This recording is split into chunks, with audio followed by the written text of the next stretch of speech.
नमस्कार, मेरा नाम प्रमीला यादव है और आप सबका अपनी दक्षता टीचिंग एकेडमी में स्वागत है। तो आज मैं एक नए टॉपिक के साथ आई हूं और आपको बहुत हेल्पफुल होगा। ये टॉपिक बहुत ही इंपॉर्टेंट है। अभी तक हमने पढ़ा है एडिशन, हमने ऐड करना पड़ा है, एडिशन पढ़ा है ना हमने।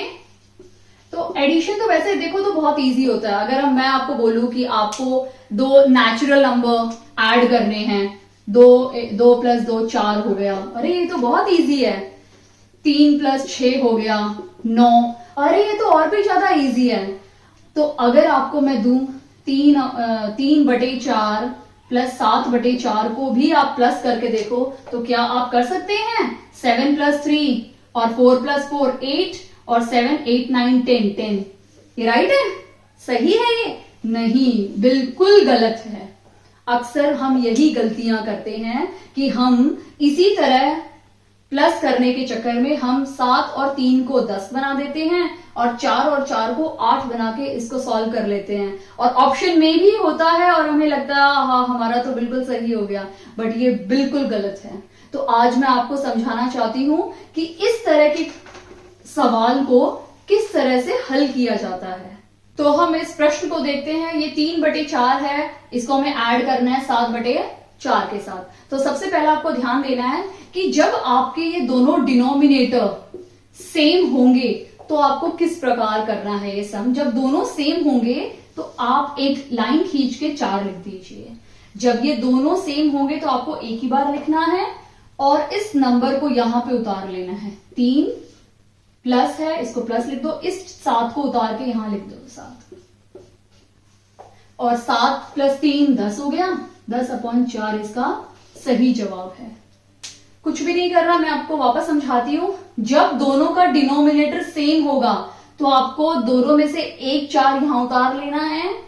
अब दोनों सेम है तो आपको ये 3 यहां उतार लेना है, ये 7 यहां उतार लेना है, दोनों को ऐड कर देना है एंड ये आपको सही उत्तर मिल जाएगा।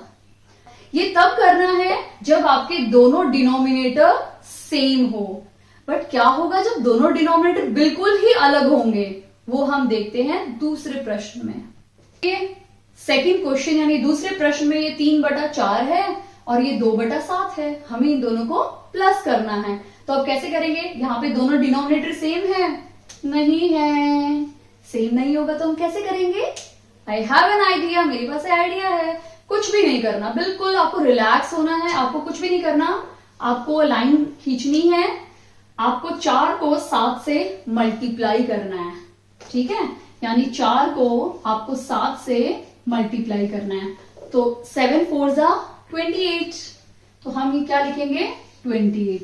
तो ये आंसर हम लिखेंगे यहां। समझ में आया? तो इन दोनों को मल्टीप्लाई किया और मैंने यहां नीचे लिख दिया। अभी देखिए 4 तो यहां मल्टीप्लाई कर दिया। अभी आपको कुछ भी नहीं करना। जब ये दोनों बिल्कुल अलग हों तो मल्टीप्लाई करके यहां पे लिख दो और क्रॉस मल्टीप्लाई कर दो।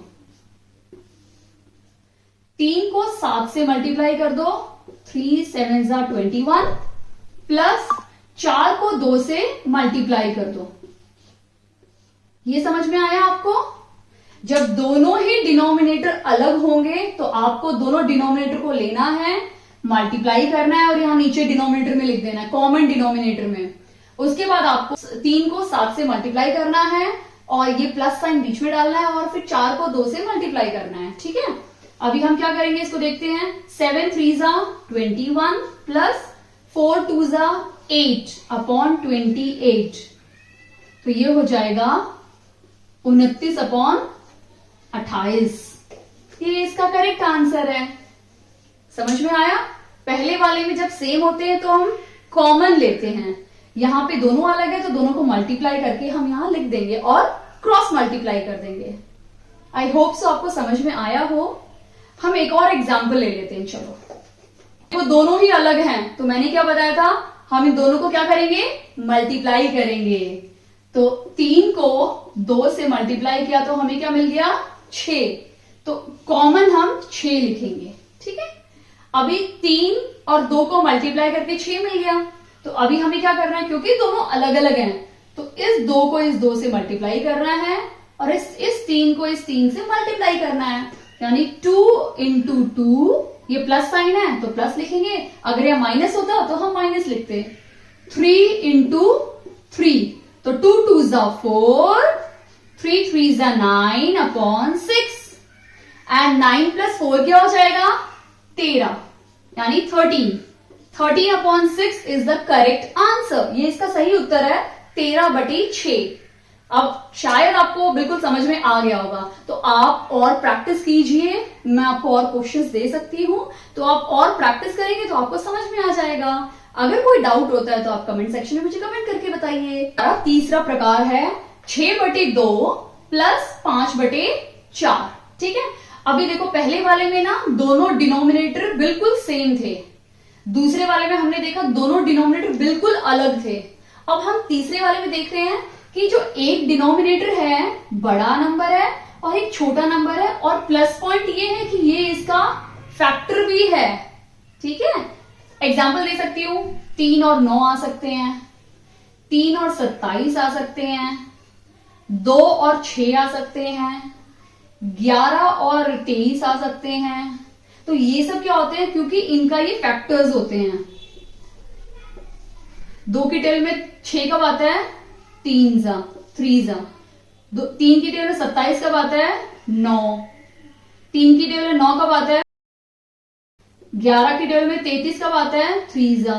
तो इनकी टेबल में आ रहे हैं ना, तो इस टाइप के क्वेश्चंस हम देखते हैं अभी हम। तो 2 की टेबल में 4 कब आता है 2 2 दूनी 4। ठीक है, तो अभी हम क्या लिखेंगे, इन दोनों में से जो बड़ा नंबर होगा पहले हम चेक करेंगे, हाँ ये 2 4 का फैक्टर है, क्योंकि 2 की टेबल में 4 आता है ना। 2 2 जा 4, तो ये 4 तो आता है, तो हम बड़े वाला नंबर लिखेंगे, हम छोटा नंबर नहीं लिखेंगे। इन दोनों में से हम बड़े वाला नंबर लेके यहां लिख देंगे 4। अभी हम क्या करेंगे, इस 2 को इस 4 से क्या करेंगे डिवाइड करेंगे। हम 4 को डिवाइड करेंगे 2 से। जब हम 4 को 2 से डिवाइड करेंगे तो 4 यहां लिखा जाएगा, 2 यहां लिखा जाएगा। सो 2 2 यानी 2 2 जा 4, रिमाइंडर 0। तो क्या बचा आंसर 2 है, तो वो 2 यहां लिखेंगे, इनटू ऊपर जो आंसर है ना वो लिखेंगे 6। समझ में आया आपको? थोड़ा ट्विस्ट है लेकिन आपको समझना है, बहुत आराम से मैं समझाऊंगी। आपको क्या करना है, पहले दोनों का एलसीएम निकालना है। तो हम एलसीएम भी निकाल सकते हैं, मैं एक और मेथड बता देती हूं। हम 4 और 2 का एलसीएम निकालेंगे, यानी 2 2 जा 4, 2 1 जा 2, 2 1 जा 2, 2 1 जा 2, यानी 2 2 जा 4, यानी 4 हमारा एलसीएम लिख लिया।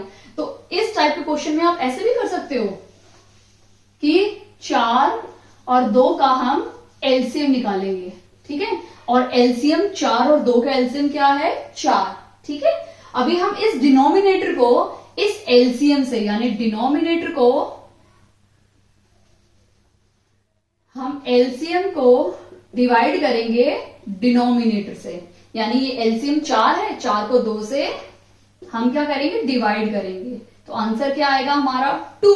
कैसे 2 आएगा मैं आपको बता देती हूँ, 4 और 2, 2 2 जा 4, रिमाइंडर 0। तो ये 2 आंसर आ गया, वो मैंने यहां लिख दिया। ठीक है, 2 आंसर आया तो वो मैंने 2 लिख दिया, मल्टीप्लाई कर दिया, और जो न्यूमरेटर है वो मैंने लिख दिया 6। ठीक है, अभी जो साइन प्लस है वो मैं प्लस डाल देती हूँ। ऐसे ही सेम हमें सेकंड करना है। जो आंसर आया, इसका जो आंसर आया ना, वो आंसर को आपको मल्टीप्लाई करना है न्यूमरेटर से। तो उसके बाद जो वो आंसर हमारा फाइनल आंसर होगा। आपको ये चीज बहुत अच्छे से ध्यान देनी है कि पहले एलसीएम लेना है दोनों डिनोमिनेटर्स का, फिर डिनोमिनेटर को एलसीएम से डिवाइड करना है, जो हमने डिवाइड किया, और जो आंसर आएगा उसको न्यूमरेटर से मल्टीप्लाई करना है। वो हमारा फाइनल आंसर होगा जो हम यहां लिखेंगे। सेम वैसे ही करते हैं, 4 को 4 से डिवाइड करेंगे तो हमारा आंसर क्या आएगा 1। हम देख लेते हैं, 4 और 4, 4 एकम 4, तो 1 आया। तो 1 हम यहां लिख देंगे, इंटू हमें न्यूमरेटर लिखना था, न्यूमरेटर यहां 5 है तो 5 लिख दिया। समझ में आया? मुझे लगता है आपको मैंने बहुत अच्छे से डिटेल से समझाया, आपको समझ में आ गया होगा। 6 2 जा 12, 5 1 जा 5 डिवाइड बाई 4। ठीक है, अब इन दोनों को ऐड करेंगे तो क्या हो जाएगा 17/4। तो ये हमारा फाइनल आंसर है। समझ में आया? इसको आप मिक्स्ड में भी चेंज कर सकते हो, बहुत इजी है। कैसे करेंगे मिक्स्ड में? हम 17 अंदर लिखेंगे और ये डिनोमिनेटर 4 बाहर लिखेंगे। 4 की टेबल में 17 तो आता नहीं है, बट 16 जरूर आता है, तो 4 4 16, 1 कैरी। ठीक है, तो अभी हम इसको मिक्स्ड में कैसे चेंज करेंगे? 4 है, 4 लिख दो। ठीक है, लिख दिया 4। ये जो ऊपर है ये यहां लिख दो, रिमाइंडर है वो यहां लिख दो। चेंज हो गया ना मिक्स्ड फ्रैक्शन में, संयुक्त भिन्न में बदल गया ना। आई थिंक आपको ये वीडियो बहुत अच्छे से समझ में आ गई होगी। अगर फिर भी आपको कोई भी परेशानी है, कोई भी डाउट है, तो आप मुझे कमेंट सेक्शन में कमेंट करके बता सकते हैं। धन्यवाद।